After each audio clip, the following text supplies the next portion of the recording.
So this is a tutorial on how to use the Desmos tool for geometry.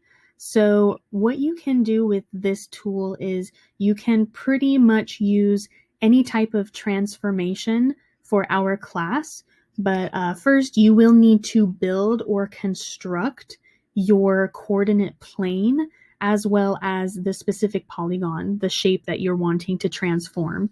So the first thing that I would suggest you do when you are in this application, there is a wrench in the far top right-hand corner.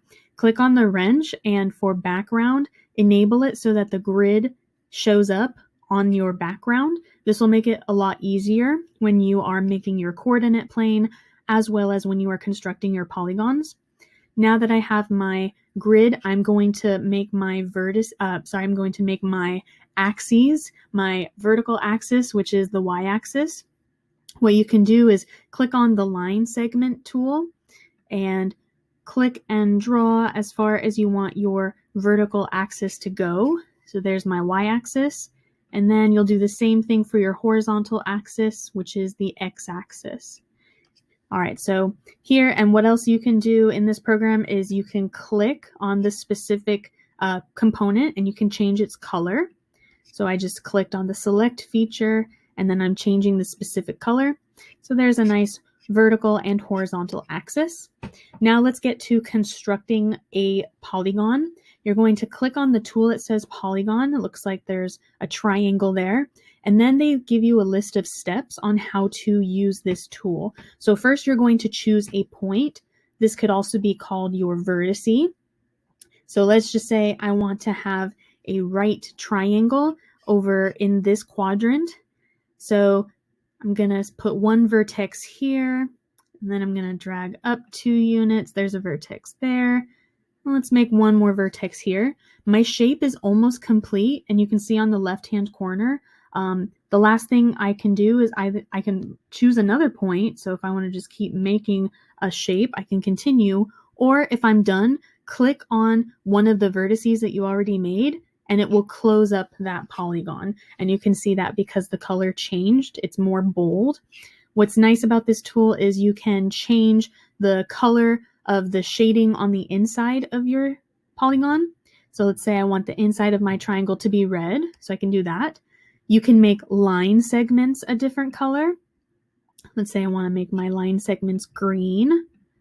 And you can even change the colors of your vertices. So I'll click on the color. Let's go ahead with blue. So you can really make this unique and make it your own. One last thing you can do is you can click and select everything in your figure, and you can make it all one color. So if you just want everything to match, you can do that as well. Now let's say I want to transform this triangle. So over here in the menu, there's a transform menu. I'm going to click on that, and it says define transformation. This is where you're going to select, well, what type of a transformation do you want to do? You can make a reflection, you can make a translation, a rotation. I would not worry too much about dilation because this does not have to do with rigid transformations. This is going to like enlarge or stretch your shape, which we don't want to do that. We just want to move the shape. So let's look at reflection. When you click on this feature, you first need to determine what is your line of reflection that you want the figure to flip over. And in order to do this, you need to have a line segment already created. So here I can either choose my y-axis or my x-axis. Let's go ahead and click on the y-axis to start with. Now the next thing you need to do is you have to select the object that you want to be reflected. Well, I want this entire picture to be reflected, so I'm going to click, hold, and select everything. It is highlighted now, and you can see there's a green button that says apply. And once I do that, it makes the reflected image. And what you can do from here, if you go back to the construct menu, make sure you're on select. You can hover over everything, and you can even change the color of your brand new image. So you can differentiate between what was the original and what is the brand new image. So that is a vertical reflection. Now let's say I want to reflect this purple triangle now over the x-axis. Well, I can do that. I can just choose another reflection. Now I need a new line of reflection, so I'm going to click on my x-axis. Once again, you need to choose the object that you want to move. This time I want the purple triangle to move. Now there are two different reflections. The first one we already did. It went from red to purple. Now click reflection number 2, and so now it'll just reflect the purple. And once again, if you want to differentiate, you can make this brand new image a new color. So this is the reflection tool.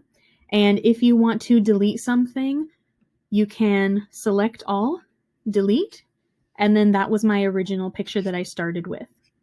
Going back to transformations, let's get rid of those reflections and let's try translation this time. So translation, moving it either side to side, left to right, up or down, it's your choice. You're first going to choose a specific point that you want to move from. So I'm going to take one of my vertices from my original pre-image, and now I'm going to choose where I want it to go. So let's say I want it to go maybe 6 units to the left. 1, 2, 3, 4, 5, 6. So I click on that point. Now, once again, you have to choose what you want to move. Well, I want the whole image to move. So I hover over, select all, press apply, and there is your translation. It did indeed translate 6 units to the left, and then you are done.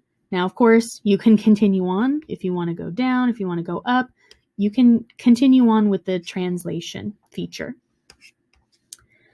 Now there's just one more that I want to show, and that is rotation. So going back to my transform menu, if you click on the rotation, first you need to choose your center point.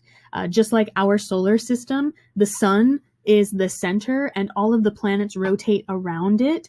For this example, the easiest center to choose would be the origin, since that's right in the middle, the center of everything.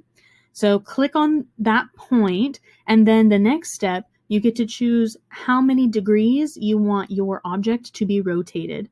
I'm just going to leave it at 90 degrees for right now, and then I'm going to once again select all of the image that I want to move, and then I press apply, and there it rotated 90 degrees. It made one 90-degree turn. This did go counterclockwise, so just be aware of that. For this specific program, it makes a counterclockwise rotation. You can make another rotation if you would like. So now, okay, let me first change the color. This was my first rotation. Now I want to rotate again. This time, the center is still at the origin, but this time instead of 90 degrees, let's make a 180-degree turn from the purple. I'm going to select the entire purple triangle, press apply, and then there you can see a 180-degree rotation from the purple triangle. So it is kind of like making a half circle. It's not a full trip around the sun. It just makes a half circle turn, 180 degrees. So hopefully this tutorial helps you get more familiar with this program. I definitely think it'll be helpful in this chapter.